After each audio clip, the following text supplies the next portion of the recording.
Melbourne is a fantastic city in its own right, but you only have to drive a couple of hours from here to experience the full diversity of the state of Victoria. These are the top day trips from Melbourne, starting with the awe-inspiring Great Ocean Road. The Great Ocean Road is Australia's ultimate scenic ocean drive. It's about 60 minutes west of the city and is truly breathtaking.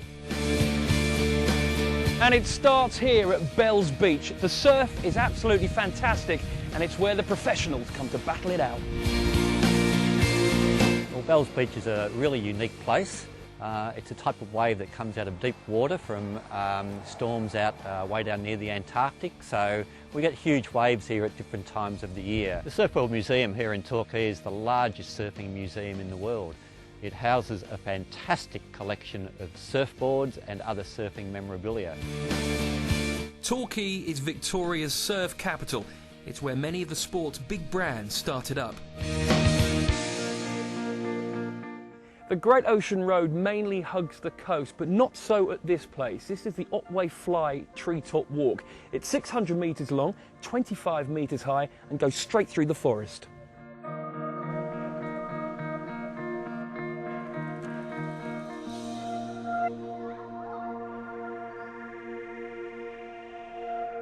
The walk is just on the edge of Shipwreck Coast, where many boats have perished over the years, none more famous than the Loch Ard. Only 2 people survived and they were both washed up here.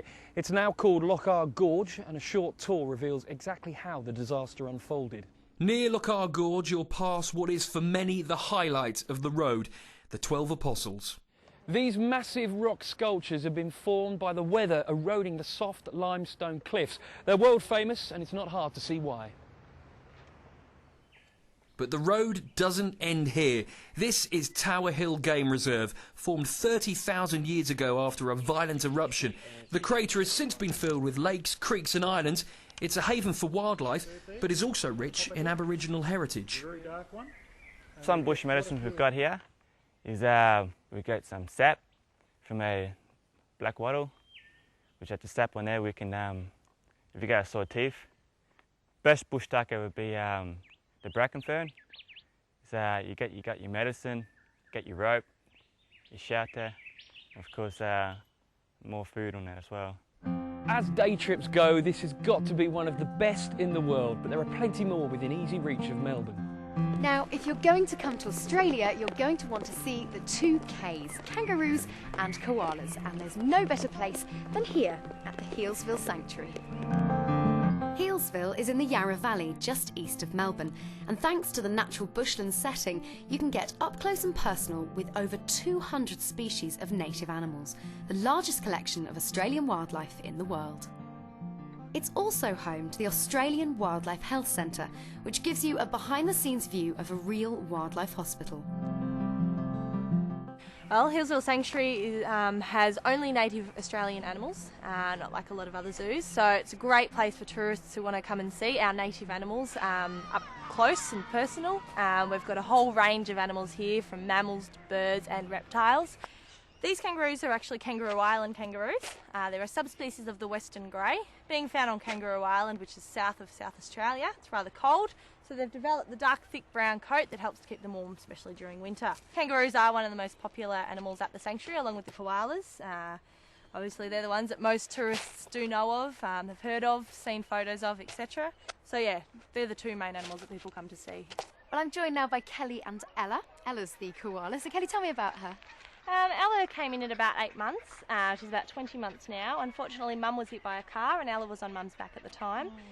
She had a couple of injuries of her own and she was looked after and hand-raised by one of the keepers here. So tell me a couple of myths about koalas. Okay, well, one of the most common ones is koala bear. They're not actually a bear at all. They're not related to bears. They are a marsupial, so they have a pouch. Another one is that they get drunk. Now, that's not true either. Problem with eucalyptus is that it's a very low nutrient diet. So koalas are expending almost as much energy trying to get the nutrients out from it as they're actually getting back from it.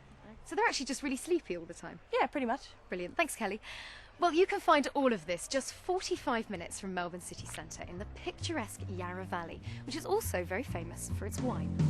Yes, the numbers don't lie. Amongst the beautiful scenery here, there are 55 world-class wineries, and it really is the climate that makes all the difference. It's warmer than Burgundy, but it's cooler than Bordeaux, and that makes for a wide range of wines. And if you come here for a day trip, you can get to sample them. Just head 30 miles northeast of Melbourne and you'll come across vineyards such as Domaine Chandon, the Australian winery of French champagne giants Moet and Chandon. Here at the Greenpoint property, we actually have our own wine bar. We've also got our Greenpoint Room restaurant, and we want people to come here and enjoy our wines in the way that they're made to be enjoyed, so to enjoy them with food, and we encourage that for our sparkling wines and our still wines. But at the same time, a very Australian thing is to come and visit and taste the wares. So our Greenpoint Room wine bar, you can just stand at the bar.